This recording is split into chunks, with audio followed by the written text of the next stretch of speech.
France Maghreb 2. France Maghreb 2 vous présente Parler Islam spécial Ramadan en partenariat avec le Secours Islamique France. Le Secours Islamique France vous souhaite un bon Ramadan.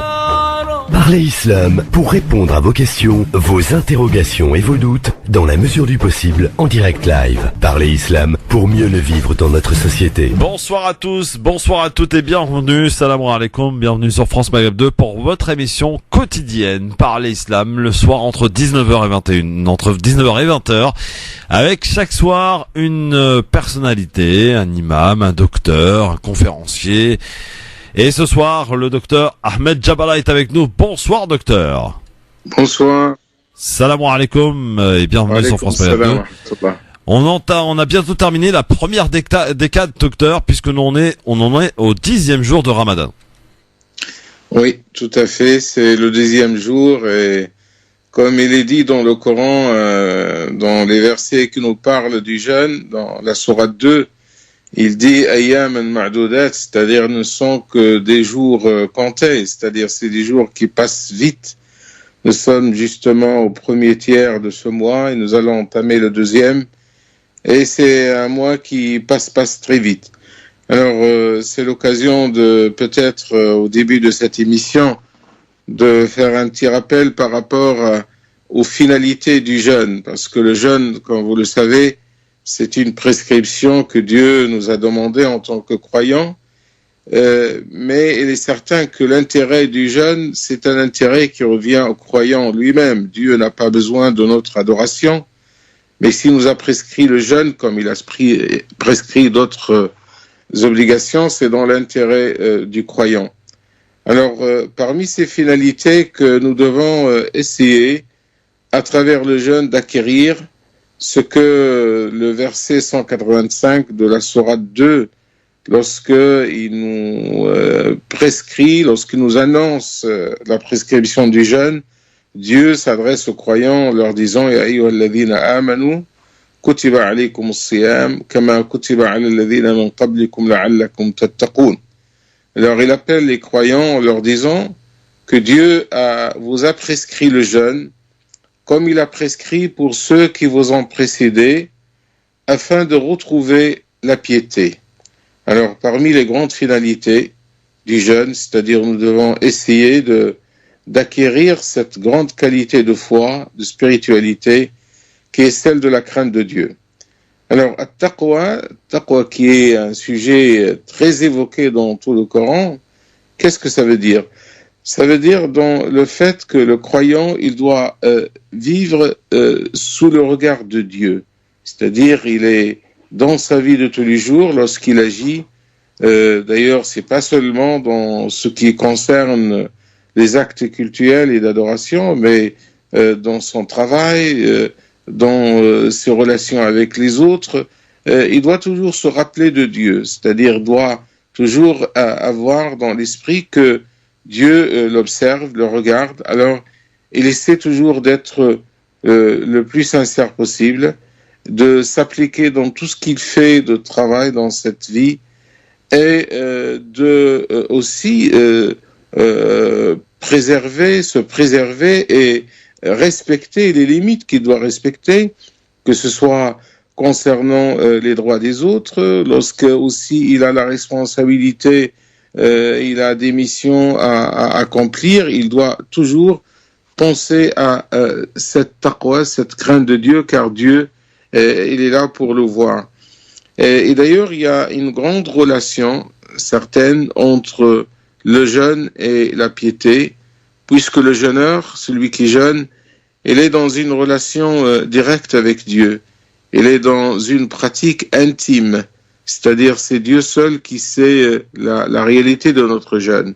Et c'est ça, en fait, at-taqwa. C'est-à-dire, c'est le fait d'agir pour Dieu, sincèrement pour Dieu, car on sait que Dieu, c'est Dieu qui nous regarde, et c'est Dieu qui va, le jour du jugement dernier, nous récompenser pour toutes les bonnes œuvres que nous faisons.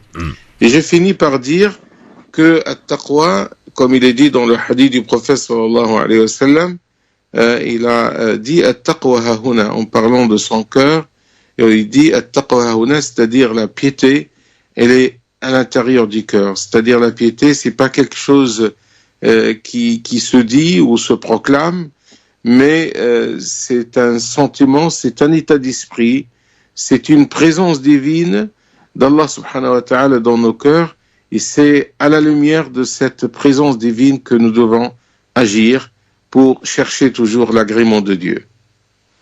Très bien. Alors, Dr Ahmed Jaballah avec nous ce soir pour répondre à vos questions. Et c'est très simple, deux possibilités. D'abord le 01 40 33 9000 pour appeler et poser votre question par SMS aussi.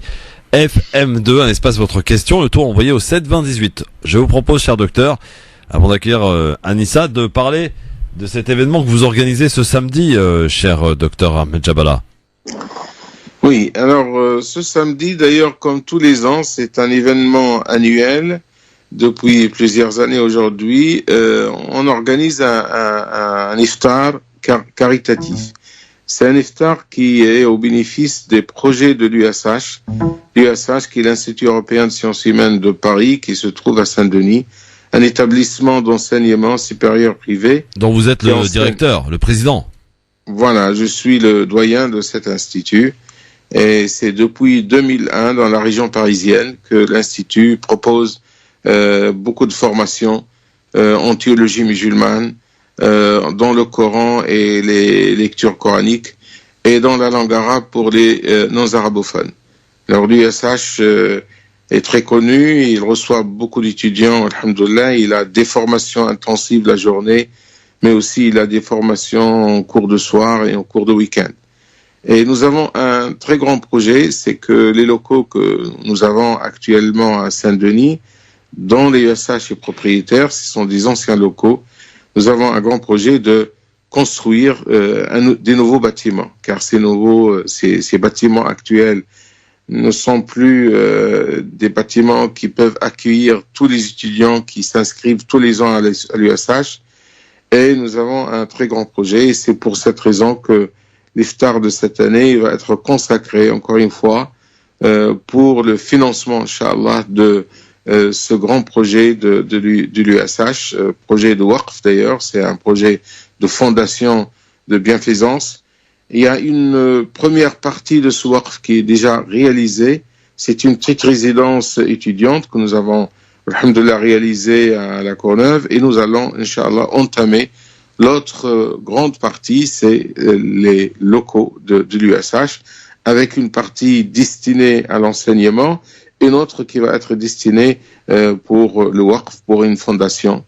Et l'iftar de ce samedi, qui va commencer à partir de 20h, c'est-à-dire il y a des programmes avant l'heure de Maghrib, et nous passons ensemble la soirée avec la rupture du jeûne, et nous allons finir avec la prière de l'Isha et Tarawih. Et c'est une invitation à toutes les personnes qui veulent prendre part à ce projet, qui est un projet de Sadaqa Jariya. C'est une aumône durable, puisque nous allons investir justement dans l'enseignement. Et j'ai fini par rappeler le hadith du prophète sallallahu alayhi wa sallam lorsqu'il dit lorsque le fils d'Adam va mourir, va quitter ce bas monde, tous ses actes vont s'arrêter, sauf de trois choses, c'est-à-dire il y a des choses qu'il a fait de sa vie qui vont continuer de leur apporter le hasanat, les récompenses. Tout d'abord, il a parlé de Sadaqa Jariya, c'est-à-dire c'est une aumône durable, c'est-à-dire c'est un projet de bienfaisance dont il a participé, une science utile qu'il a participé ou qu'il a diffusé. Et le troisième, c'est waladun salihun yad'u, c'est-à-dire un enfant vertueux qui va invoquer Dieu pour lui. Ça se passe où notre projet réalise les trois objectifs, Inch'Allah. Ça se passe où l'iftar, docteur? Alors ça se passe aux locaux de l'USH, c'est au 22 rue Charles Michel, à Saint-Denis, c'est juste à côté de la gare de Saint-Denis, la gare RERD de Saint-Denis. Et c'est samedi donc à partir de 20h. Allez, voilà. Vos questions pour l'émission Par l'Islam, pour répondre à vos interrogations, vos doutes, avec le docteur Ahmed Jaballah qui est ce soir là pour vous répondre. 01 40 33 9000 par SMS, vous tapez FM2, un espace votre question, le 7 20 18 pour l'envoyer. Nous sommes avec Anissa qui nous appelle de... Je sais plus d'ailleurs. Bonsoir Anissa. C'est pas Anissa, c'est Aïcha de Joinville. Aïcha, pardon. Alors j'avais plus la ville, elle n'avait pas le bon prénom. Donc on recommence. Nous accueillons Aïcha de Joinville-le-Pont. Salam alaikum Aïcha. Wa alaykoum assalam. Mabrouk alaykoum Ramadan. Et voilà, parler à Imam, s'il vous plaît. Docteur Djabala vous écoute pour votre question, ma chère Aïcha. Voilà. Salam alaikum ya Imam. Alaykoum salam. Ramadankum. علينا وعلى المسلمين جميعا إن شاء الله. J'aimerais savoir قلت لك من نقرأ القرآن ويكون الأذان يأذن ولا نكمل القراءة. Est-ce que vous pouvez poser votre question en français, ma chère Aïcha? Ah d'accord, ok. Comme je lis le Coran, oui.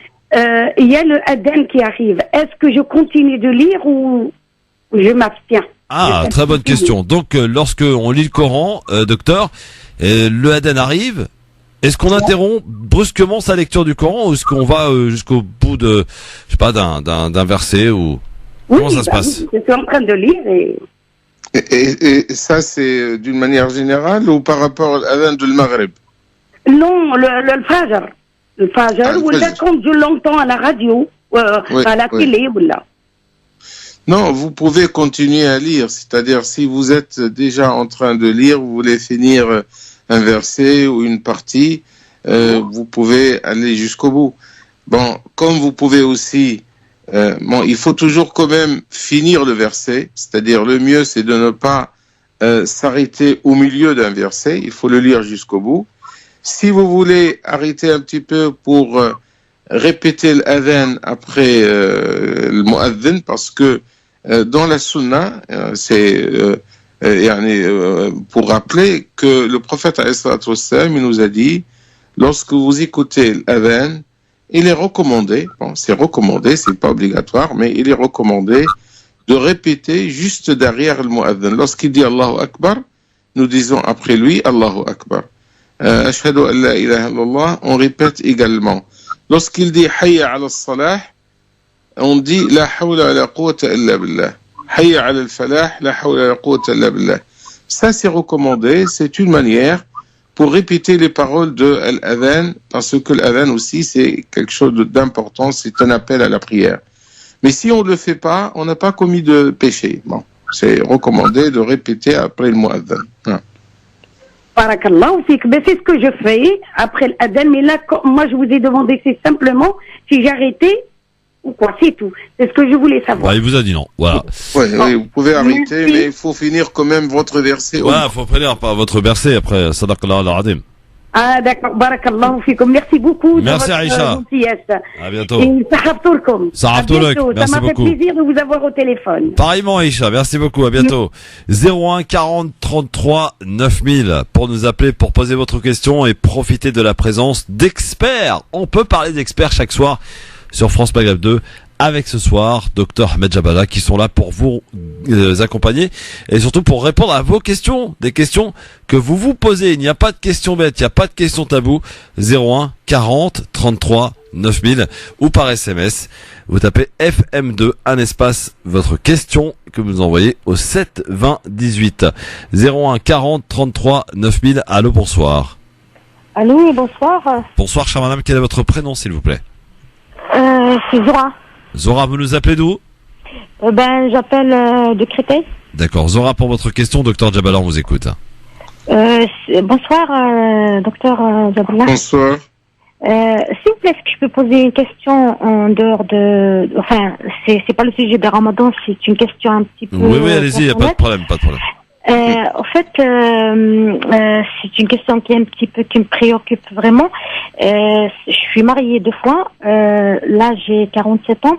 Les derniers médecins on m'a dit qu'il n'y a aucun espoir d'avoir d'enfant, malheureusement. Mais il y a une seule chance d'avoir un enfant, c'est don d'ovule. Donc du coup, je ne sais pas est-ce que par rapport d'Intana il a qu'un halal ou la haram. Voilà, ça veut dire c'est la seule chance. On m'a dit vous pouvez avoir un enfant, vous pouvez tomber enceinte, t'hamler beh 9 mois et tout l'accoucher, mais dans d'ovule. Donc du coup, voilà.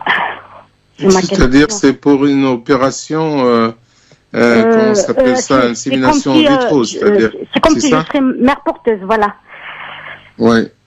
Voilà, j'ai 47 ans, je suis devenue comme une folle pour avoir un enfant, donc du coup, voilà, et puis mon mari, parce que... Vous n'avez pas pensé à l'adoption partielle, non?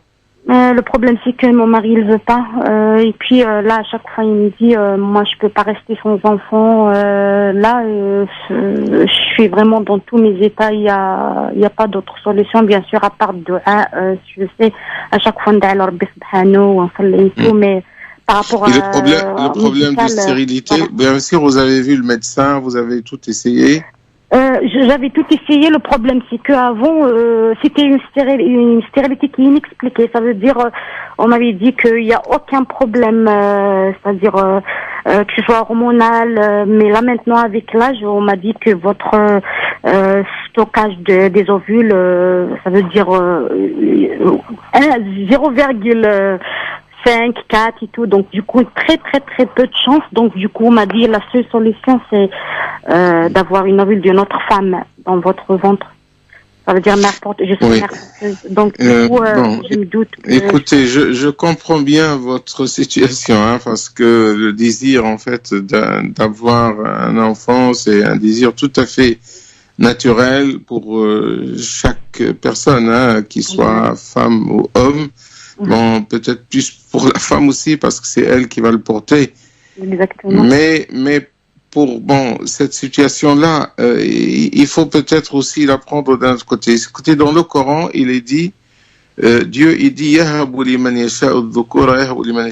c'est-à-dire l'enfant, c'est un don de Dieu. C'est-à-dire, en fin de compte, vous savez, nous tous, nous sommes les dons de Dieu. Ouais. Et personne ne décide la vie, c'est Dieu qui donne la vie. Et c'est lui qui nous donne les enfants, c'est un don de Dieu. Et Dieu, il décide pour nous. Et nous, en tant que croyants, on doit quand même avoir la foi pour accepter ce que Dieu décide pour nous. Bon, on essaie, vous avez essayé, mais vous n'arrivez pas jusqu'à maintenant. Parce que le problème de don d'ovule, il pose un problème de filiation. Parce qu'en islam, on tient beaucoup à que la filiation de l'enfant soit claire entre deux conjoints qui sont liés par le lien légal de mariage. Pause. Et dans ce cas-là, bien sûr, il n'y a aucun problème. Alors, c'est difficile malheureusement, c'est-à-dire parce que les avis des savants sur cette question sont des savants qui interdisent ça parce que ils posent problème pour la question de la filiation. Alors, essayez de continuer s'il y a des soins à prendre et faites de dua qu'Allah subhanahu wa ta'ala vous facilite. Et voilà, c'est-à-dire. En tout cas, elle peut pas, docteur, elle peut pas, pour parler clair, elle ne peut pas prendre l'ovule d'une autre femme, quoi. Non, voilà, justement, c'est la question que j'avais posée. La question, c'est non. La réponse, c'est non, je veux dire. Voilà. D'accord. Oui, totalement interdit. Voilà, Marisha, en tout cas, vous avez eu les explications. N'hésitez pas à nous rappeler. Voilà, chaque soir, on a des experts. Et puis, principalement, samedi, avec le docteur Anas Chakar, si vous souhaitez avoir des informations complémentaires avec un docteur. Infiniment. Je vous souhaite très bon ramadan. Merci, Sarah Tolek, merci. 0. France Maghreb 2, France Maghreb. France Maghreb 2, France Maghreb 2. France Maghreb 2 vous présente Parler Islam spécial Ramadan en partenariat avec le Secours Islamique France. Le Secours Islamique France vous souhaite un bon Ramadan. Parlez Islam pour répondre à vos questions, vos interrogations et vos doutes dans la mesure du possible en direct live. Parlez Islam pour mieux le vivre dans notre société. Parlez Islam avec le professeur, le docteur Ahmed Jabala, ce soir avec vous pour répondre à vos questions. Pour nous appeler maintenant 01 40 33 9000. Par SMS, votre question au 7 20 18. Vous tapez FM2, un espace, votre question au 7 20 18. Alors avant d'accueillir Madani qui nous attend du côté de Reims au standard. Docteur, une question qui m'a été envoyée par SMS, FM2, un espace, la question 7 20 18. Salam alaikum. À la maison on fait la prière et on a un chien. Quand le chien nous sent la jambe par exemple, ou il nous touche avec sa queue, est-ce qu'il faut en effet complètement enlever le pantalon et refaire les ablutions juste mouiller. Voilà ce que vous demande cette personne qui n'a pas donné son prénom. Donc je ne sais pas si c'est une femme ou un homme. En tout cas, le chien et la prière, docteur. Oui. Bon, écoutez, là-dessus, est-ce que le chien, bon, déjà dans le hadith, on parle de la salive du chien, on parle pas de ses poils, de sa queue. Et par rapport à la salive, il y a une divergence entre les savants. Et il se trouve que dans la vie de l'école malikite, ils considèrent que la salive du chien, elle n'est pas impure. C'est-à-dire, même si vous êtes touché, bon, pour le reste du corps, il y a aucun problème. C'est-à-dire, le chien n'est pas impur. Mais comme j'ai dit, la question, parce qu'il y a un hadith qui parle, si un chien, il va lécher, par exemple, dans une assiette ou dans quelque chose dans laquelle on mange, on boit, il faut la laver et 7 fois. Et les savants, ils se posent la question, est-ce que le fait que le prophète, il dit de la nettoyer de cette façon intense, est-ce que ça veut dire que la salive est impure? Alors, il se trouve qu'il y a une divergence, comme j'ai dit, et dans l'école malikite, ils considèrent que la salive n'est pas impure, mais c'est pas le reste du corps du chien qui est un animal comme tous les autres.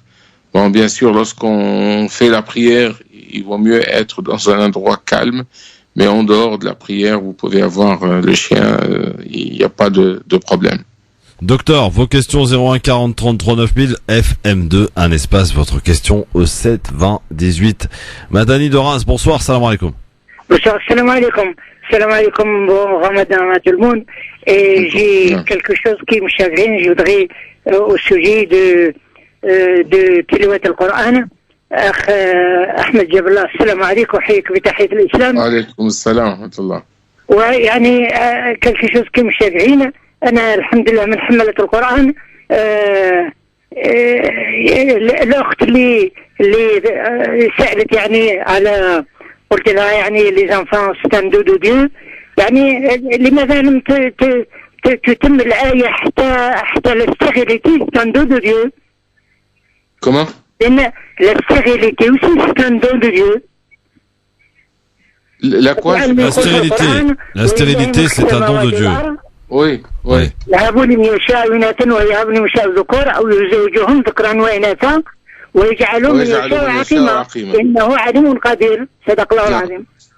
Non, c'est vrai, c'est-à-dire dans le même verset, bon, on essaie de répondre à des réponses courte pour laisser la place à tous les auditeurs. Mais c'est vrai que dans le même verset, il est dit que c'est Dieu qui fait que des personnes soient stériles. Hein, c'est quelque chose qui nous dépasse et il faut accepter ce que Dieu décide pour nous, effectivement. Voilà, Madani, en tout cas, c'était pas une question, en fait, c'était une réflexion, j'ai bien compris. Encore une, s'il vous plaît. Oui. Quand on est des porteurs du Coran, aussi le respect du verset coranique, j'entends souvent qu'on coupe le verset à moitié et qu'on commence le verset sans dire Bismillah ar-Rahman ar-Rahim, A'udhu billahi minash shaitanir rajim, et puis le Coran dit فإذا قرأت القرآن واستعذ بالله من الشيطان الرجيم إنه ليس له سلطان على الذين آمنوا وعلى ربهم يتوكلون إنما سلطان على الذين يتولونه الذين مشركون. Quand on commence le verset, on dit A'udhu billahi minash shaitanir rajim, Bismillah ar-Rahman ar-Rahim, qu'on finit le verset, qu'on verse le ayat tout entier. Comme on dit Bismillah ar-Rahman ar-Rahim, Ya ayyuhalladhina amanu kutiba alaykum as-siyam, hein, on va jusqu'à wa idha sa'alaka ibadi anni, comme ça, comme tout le monde sache qu'est-ce que c'est le Ramadan, qu'est-ce que c'est والذين يطيقونه فدية طعام مساكين كون سي aussi وأن تصوموا خير لكم إن كنتم تعلمون. Après le vidéo, si on sait qu'on dit le vidéo c'est 7 euros ou 7,50 €, mais que le Coran, Allah subhanahu wa ta'ala dit après ça, après qu'on paye le vidéo ou après la guérison, il dit même quand on paye le vidéo, on laisse la chose entre parenthèses. Bon, Madani, pardonnez-moi, mais là vous êtes en train de remplacer le docteur Jabala, là, hein, cher Madani. En tout cas, merci pour votre appel et pour votre réflexion 01 40 33 9000. Ah, vous avez de la concurrence, hein, docteur, attention, hein. Non, le fait de finir les versets, on l'a dit tout à l'heure, mais là, il nous parle de plusieurs versets de la sourate 2. Bon, c'est pas un seul verset, là, il y a 4-5 versets de suite. On n'est pas obligé chaque fois, lorsqu'on essaie de répondre à une question, de citer tous les versets qui se suivent. Alors docteur, il y a quelqu'un qui est venu vous voir, je vous propose dans un instant de vous faire parler, mais j'ai une question, moi, que personne n'arrive à répondre à ma question, et c'est quand même un problème. C'est à propos de ceux et celles qui ne peuvent pas faire le ramadan pour des raisons de santé, pour des raisons X, Y, Z, et qui doivent s'acquitter de ce qu'on appelle la fidia. Oui. D'accord. Beaucoup disent, voilà, alors tu donnes la fidia qui équivaut à 5 euros ou 7 euros. Sauf que moi j'ai cru lire ou comprendre ou entendre aussi que la fidia n'était pas le même montant que la zakat par exemple, et que il fallait prendre le montant justement de la zakat et le diviser par 2 pour avoir le montant de la fidia. Oui. Alors est-ce que vous pouvez me donner une petite explication pour que enfin une fois dans ma vie je comprenne? Écoutez, nous avons travaillé sur cette question dans le Conseil théologique musulman de France. Effectivement, au début de ce mois, et nous avons même publié un petit texte qui précise le montant de la fidia, et nous avons choisi un avis parmi d'autres, parce que pour vous expliquer d'une façon claire et résumée, il y a 3 avis par rapport à l'évaluation de l'fidia. L'fidia qui est une compensation. Et rappelons-le, pour les personnes qui ne peuvent pas jeûner parce qu'ils ont des maladies chroniques ou ils sont très avancés dans l'âge, ils ne peuvent pas jeûner. Dans ce cas-là, ils peuvent payer cette fidia. C'est le repas, en fait, d'un pauvre pour chaque jour de jeûne. Alors, comment évaluer le fidia? Il y a 3 avis, comme j'ai dit.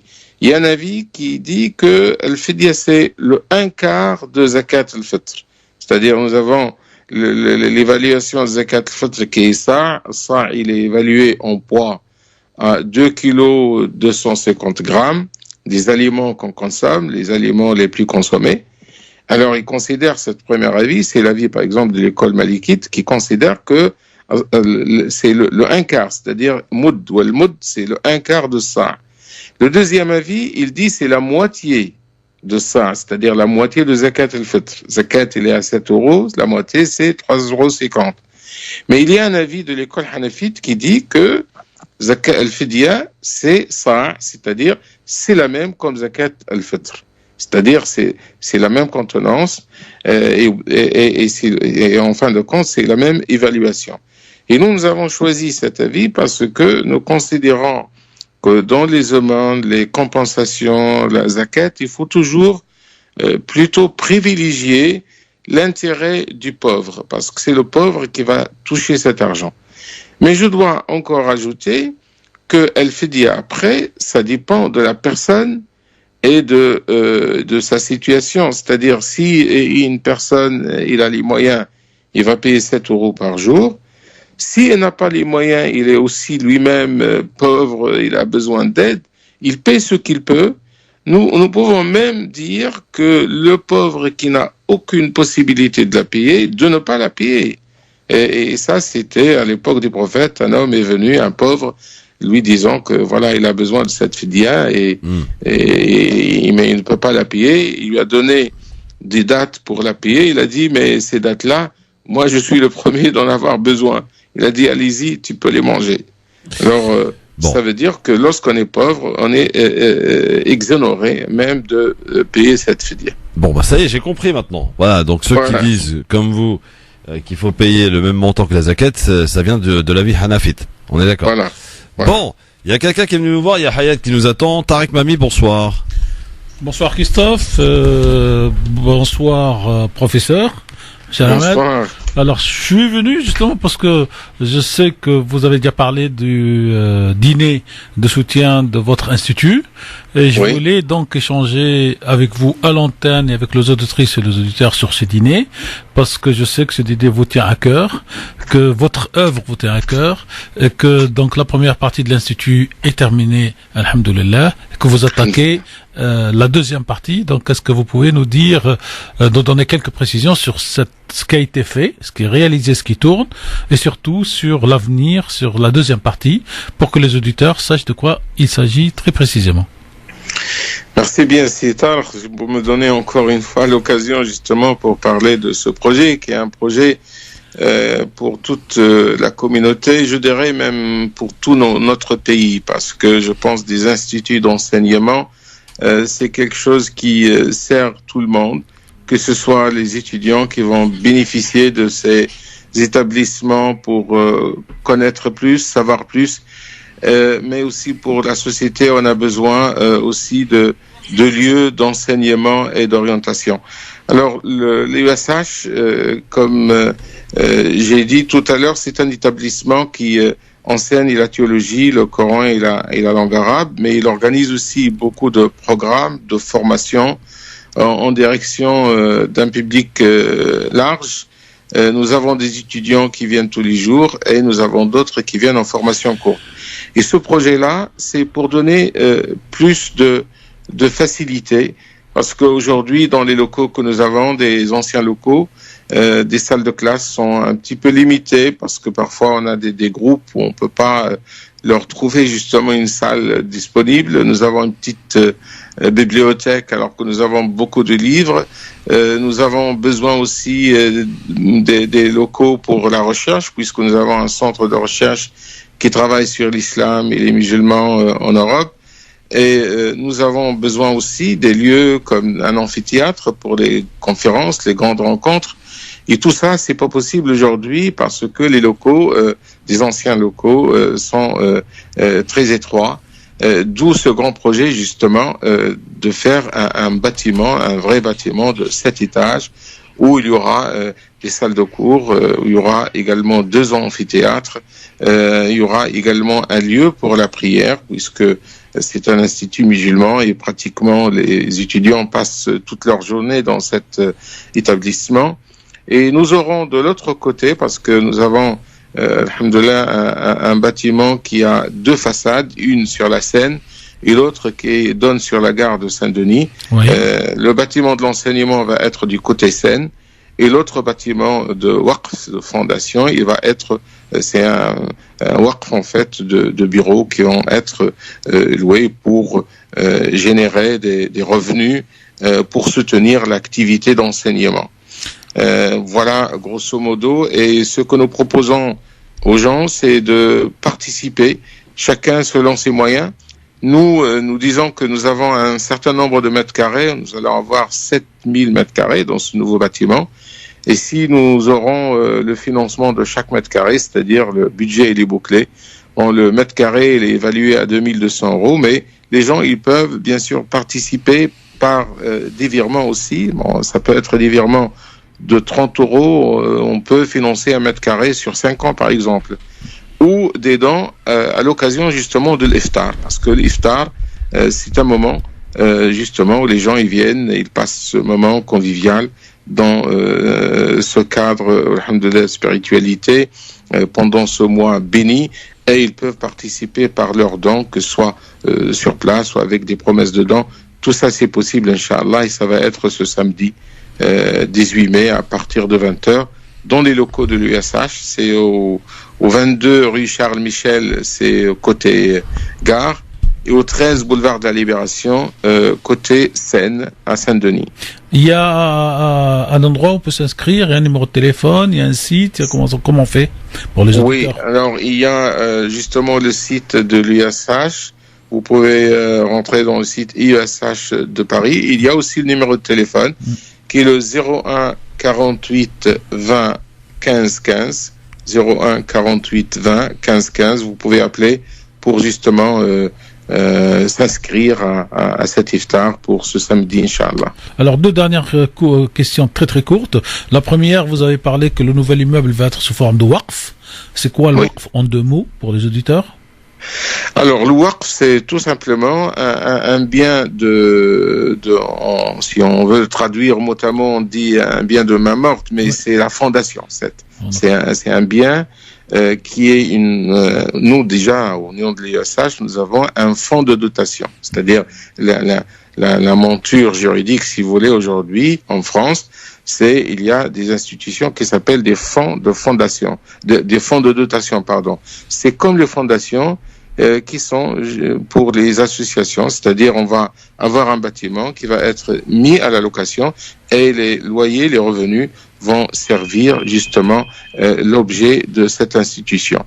Et c'est très cadré par la loi parce que le fonds de dotation, c'est un fonds qui doit présenter ses comptes tous les ans.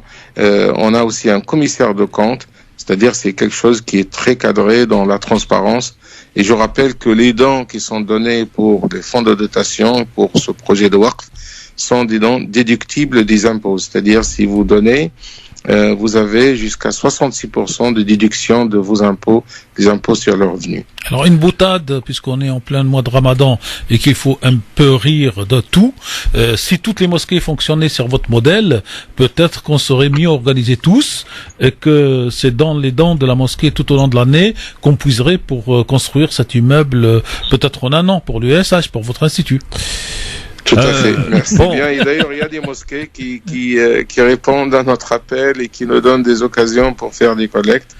Et c'est l'occasion d'encourager les autres aussi pour faire pareil. Bon. Merci donc docteur. Merci Tarek. Et puis on laisse les auditeurs reprendre la question. Absolument, parce qu'il y en a. Hein. Ouais. Et je précise d'ailleurs, tiens, il y a une question qui m'a été envoyée par un ami dont je tairai le nom, qui vous demande votre réaction par rapport au fait qu'on fasse venir un certain nombre d'imams depuis l'étranger durant le Ramadan et en dehors, alors que vos diplômés ont à peine du mal à trouver des mosquées pour s'exprimer ou pour faire des choses. Bon, écoutez, il y a des pays justement qui envoient des imams. Bon, ces imams, il y a des imams qui assurent un service religieux tout à fait respectable parce qu'ils sont formés. Bon, je dirais pourquoi pas, parce qu'il y a une forte demande pour le mois de Ramadan. Mais effectivement, il faut privilégier nos imams qui sont formés ici en France. Oui, mais alhamdoulilah, aujourd'hui la demande elle est forte, c'est-à-dire même pour nous, tous les imams qui sont aujourd'hui formés, qui sont disponibles pour assurer ce service de l'imama, pratiquement ils sont tous pris, alhamdoulilah aussi. Alhamdoulilah. Alors Ayat est avec nous. Bonsoir Ayat, salam alaikum. Wa alaikum salam wa rahmatullah. Salam alaikum professeur. Voilà, j'ai trois questions. Concernant la prière, oui. Voilà, je prends un traitement pour une maladie de longue durée et parfois il m'arrive de faire la prière assise. Je voulais savoir qu'est-ce qu'il faut respecter quand on fait la prière assise. Par exemple, le premier takbir, est-ce qu'il faut être debout ou assise? C'est-à-dire dans ces moments-là, vous pouvez pas vous mettre debout. C'est-à-dire vous êtes parce que vous êtes malade, vous êtes en fait, obligé d'être assis. Oui, j'ai un traitement pour une maladie chronique. Et donc, parfois j'ai des vertiges et je fais la prière assise. Oui, vous pouvez la faire assise sans problème, hein, parce que lorsqu'on est malade, même pour les personnes parfois qui se trouvent hospitalisées ou même chez eux, ils sont malades, ils sont couchés même, c'est-à-dire allongés, ils peuvent pas même se mettre assis. Assise, dans ces cas-là, vous pouvez prier comme vous pouvez. Ouais. Vous faites le takbir lorsque vous êtes assise et vous faites la prière comme d'habitude. Bon, lorsque vous faites le recours, vous allez baisser un petit peu votre tête. Oui. Lorsque vous faites le sujoud de la prosternation, baissez un peu plus et vous faites les actes de prière comme vous le faites lorsque vous êtes debout. Ayat, je crois que vous avez d'autres questions, c'est ça? Oui, alors, oui, attendez. Oui, patientez 2 secondes parce qu'on se débarrasse de la petite pause et on terminera avec vous parce que le temps passe très très vite. Hein. 1 heure durant, c'est bien, mais ça passe vite avec le docteur Ahmed Jabala. Vous restez là, on vous écoute et on répond à vos 2 questions. Le docteur Ahmed Jabala répondra à vos 2 questions parce que moi, aucune légitimité, bien entendu. À tout de suite, chers amis, auditrices, auditeurs, soyez les bienvenus. France Maghreb 2 par l'islam, comme chaque jour de 19h à 20h. France Maghreb 2, France Maghreb 2. France Maghreb 2 vous présente Parler Islam spécial Ramadan en partenariat avec le Secours Islamique France. Le Secours Islamique France vous souhaite un bon Ramadan. Parlez Islam pour répondre à vos questions, vos interrogations et vos doutes dans la mesure du possible en direct live. Parlez Islam pour mieux le vivre dans notre société. Dernière partie de l'émission Parlez Islam avec le docteur Ahmed Jabala qui est avec nous ce soir et nous étions docteur avec Aïcha. C'est ça? Non, c'est Hayat. pas Hayat, pardon, n'importe quoi.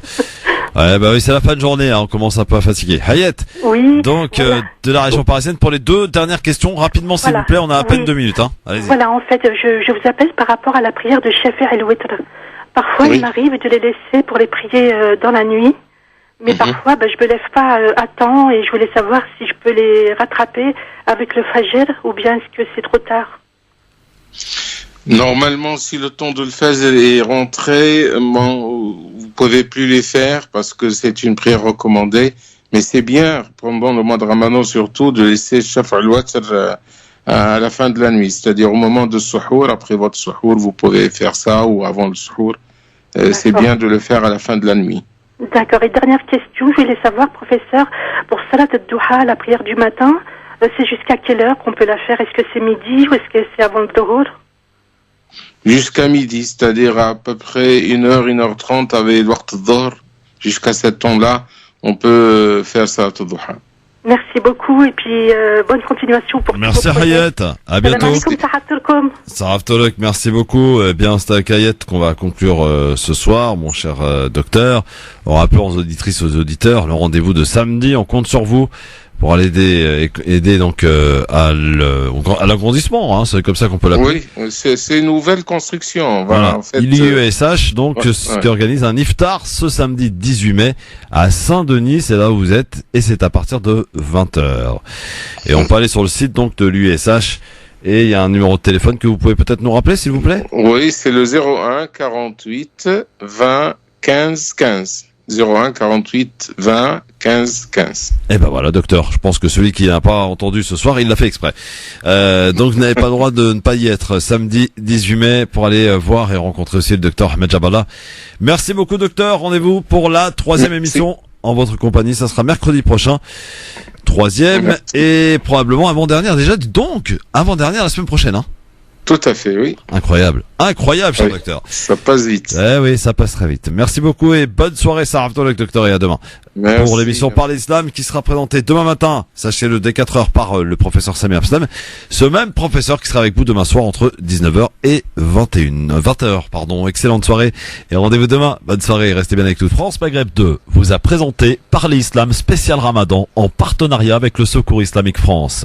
Votre générosité fait du bien. Agissez à nos côtés au 01 60 14 14 14 ou www.secoursislamique.org. Parlez Islam. Parlez Islam.